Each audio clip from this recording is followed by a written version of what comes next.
Ladies and gentlemen, welcome back to the channel. Peace, love, and positivity to you.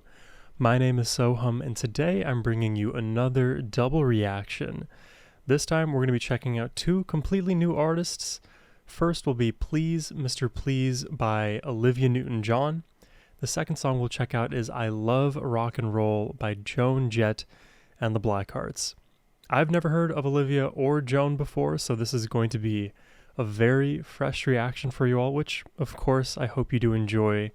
For me, I always love to discover new music. I'm sure you can probably tell by my uploads, but we pretty much listen to something new every single day, and it's all thanks to people like you, Scott the Kind-Hearted, for making these donation requests and these selections. I would have never heard of certain artists like, Olivia here or Joan, and it just helps me discover more of the musical world and expand the music education that I've sorely missed in my youth.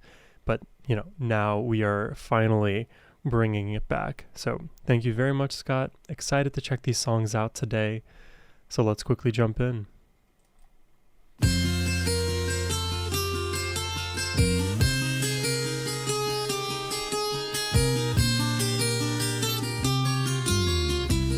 Oh, cool acoustic melody. In the corner of the bar there stands a jukebox. Super soft. With the best of country music, old and new. You can hear your 5 selections for a quarter, and somebody else's songs when yours are through. Right, the jukebox. I got good Kentucky whiskey on the counter. Wow. Her voice is really nice. It has that kind of soft airiness about it. I like it already. And my friends around to help me ease the pain, till some button-pushing cowboy plays that love song. And there's a bit of that country kind of influence in there. Here I am just missing you again. Please, Mr. Please. Oh, the harmony, nice. Don't play B-17. It was our song, it was his song, but it's over. Please, Mr. Please. Wow, the strings. If you know what I mean. This is a I very don't light. ever want to hear that song again. Wow. And there's flute.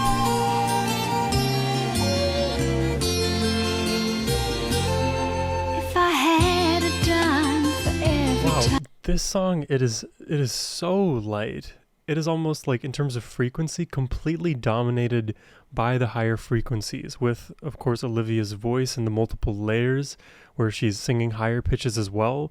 That's a very bright sound. Then you have this acoustic guitar, which has been bright throughout. I don't think we've even touched the low E string. And then we get the inclusion of the flute as well, which is also super airy and light. There is almost nothing in these lower frequencies. In fact, the little bit of like percussion that we do hear, the little bit of like bass that I feel like I've noticed, it is all so buried in the mix. It's an interesting way to compose a song, that's for sure. The balance is definitely more skewed towards the bright sounds. It's very, very interesting, and there's like this tenderness about it all too. If I had a dime for every time I held you, though you're far away, you've been so close to me. Yeah, the bass is not too pronounced. I'd be the richest girl in Nashville, maybe even in the state of Tennessee. Right. But I guess I better get myself together, 'cause when you left, you didn't leave too much behind. Just a note that said, I'm sorry by your picture, and a song that's weighing heavy on my mind. Please, mister, please. Oh, that's nice. Don't play B17. And the strings too. It was our song, it was his song. I neglected mentioning the strings and the brightness of it all, but honestly, the strings, they don't even add to the brightness per se, they add to the velvety feel up there. But man, it is all so bright too, so I mean it's hard to like disentangle those. Don't play B17. It was our song, it was his song, but it's over. Please, mister, please. If you know what I mean, I don't ever want to hear that song again. Right.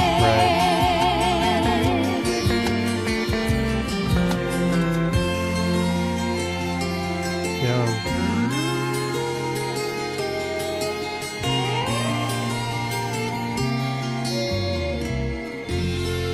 Nice. Yeah, super lovely, super pleasant. I mean, I could just list off a bunch of adjectives that immediately come to mind. Sweet, tender, also melancholic, because it is about a breakup and having that kind of painful reminder of that person via a song. And that's kind of one of the crazy things about music, and I've mentioned this before on the channel, but it's worth repeating here. It's like a portal when you listen to certain songs. It brings you back to that time and place where you first heard it, because for whatever reason, there is like an emotion attached to the memory of that song that is so powerful and salient that even, 10 years into the future, 15 years into the future, pretty much the entire rest of your life, if you ever hear that song again, it'll bring you all the way back to when you first heard it.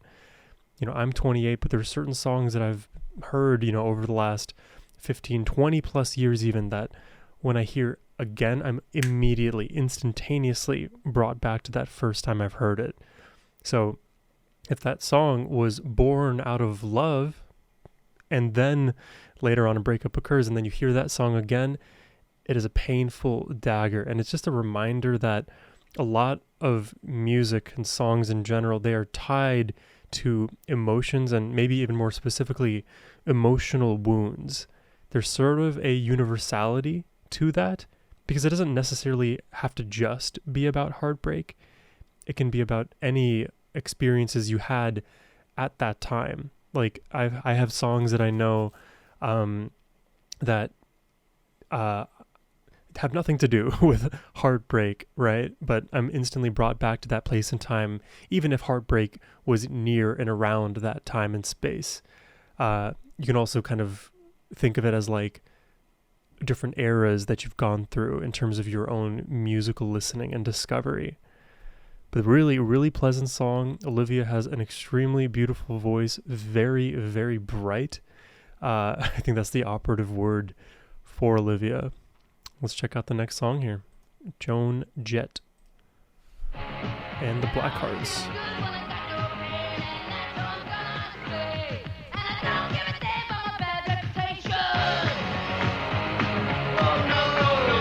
This is...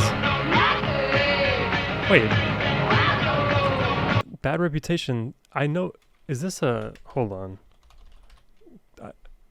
This is... Okay, I've heard... Okay, just on Spotify quickly. Bad Reputation, I see, is by Joan Jett and the Blackhearts, which I've heard that song before, which is now blowing my mind that I didn't make this association. But the version that I'm more familiar with is the Avril Lavigne one, Bad Reputation. Oh God. I might have a brain blast to the past hearing this, as I literally was just discussing.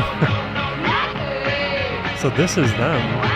Because I know this melody, I know this riff, I've listened to that song. Okay, but it's not this song, which... Alright. Figured it out. Ooh. Okay. Yeah, fully such a different vibe from Olivia. In that kind of rock riffage place. I knew he must have been about 17. He was strong, playing my favorite song, and I could tell it wouldn't be long that he was with me. Yeah, me. Oh, there's the grit. Yeah, you were not wrong, Scott, about the grit. Immediately. Oh, another song about jukeboxes.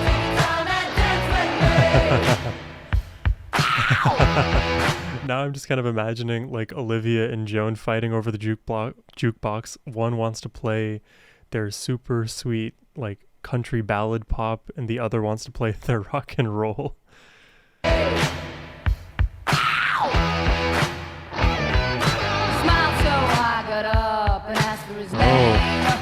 She got that like relaxed delivery with the swag, with that attitude, that defiant kind of feeling. Take you home where we can be alone.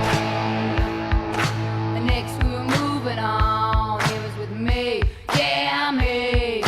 Next we were moving on. He was with me, yeah, me. Singing, I love rock and roll. I love it. I celebrate it.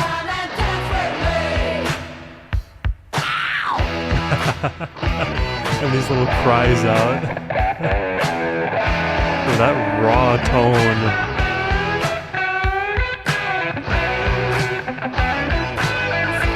Take you home where we can be alone. Next we were moving on. He was with me, yeah, me. And we'll be moving on and singing that same old song. Yeah, with me, singing.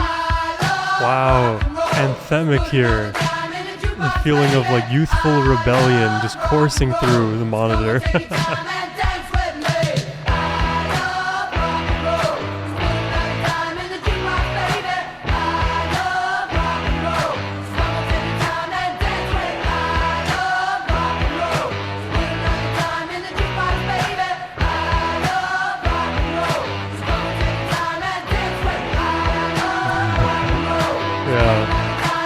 Loop it, but keep adding the layers.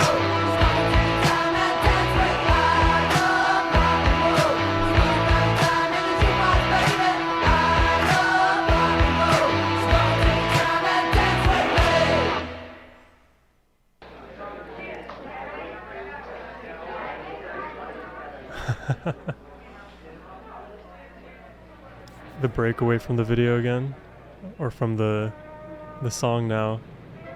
You're leaving the venue. Is it frozen? Oh, I guess so. Well, there you have it. That's I Love Rock and Roll by Joan Jett and the Blackhearts. Very, very anthemic. That feeling of, youthful rebellion, like I mentioned. You can feel their passion for music, and I love just when people love something. I'll apply it specifically here in this case to music, and more specifically to rock and roll. But for me, when I just think about what I appreciate in others, it's when they're passionate about something that is so magnetic. When somebody who has a completely different interest than me in something, let's just relate it to a specific artist, I love getting to just pick their brain about them because they are so knowledgeable, they are so passionate. You can literally feel their loving energy for that particular subject matter exuding. And to me, in a roundabout way, it's one of the most gratifying aspects of running this reaction channel is for you guys to share all of the love that you have through your music, and I get a part of that. I get to experience that love of the music through you. So I feel like the sort of experience that I get when I'm listening to these songs and artists for the first time, it's a substantively different kind of experience than the counterfactual reality where I find these songs independently of, some one of you sending it my way. I feel like this experience where I share my reactions with you on camera and you guys, we have that bit of back and forth, elevates the track in my mind. It actually makes me remember the music that much more. And this is another, aside, but it's a separate comment that I get occasionally. It's like, Sohum, how do you remember all of the songs that you react to? And well, the truth is I don't remember every single song. I don't think my brain has all of that functional capacity quite yet. But my recall with songs, music, melody has gotten so much better because of the emotional attachment that I feel to the work as a proxy for the love that is shared for that music by somebody who's, recommending it to me, and, also sharing their backstory. Like in your case, Scott, telling me about your parents and what their musical interests were and how those shaped your interests. And now you've presented these two artists to me. Like, I will remember these kind of moments. And that's just one of the many things that I appreciate just on the back end here that I wanted to kind of break the fourth wall about. So yeah, I love when people love things and share that love. And in this case, with the Joan Jett song, I love rock and roll. Simple message, the passion is there, the love of something is there, and that is good enough. That really stirs something within me to continue to love the things that I love and share that love with other people. I mean, over here, it's all about peace, love, positivity anyways. So we're just adding to that mountain of love. Enough sappiness. Definitely, I think at a high level, these two songs are just worlds apart, which I love. I just love that too. I love the differences in artists because you can appreciate them for different reasons. If you want that punk rock-esque energy, you go to Joan Jett. If you want that almost like put you to sleep, relaxed kind of that airiness, we go to Olivia. And who knows, maybe there's a bit of crossover in some of their other songs. I don't really know what their discographies hold entirely, but as always, I would definitely be down to check out more from Olivia or from Joan. So if you're interested in making a reaction request, hit the first link in the description box below. But as always, my friends, have a wonderful rest of your day. Take care and peace.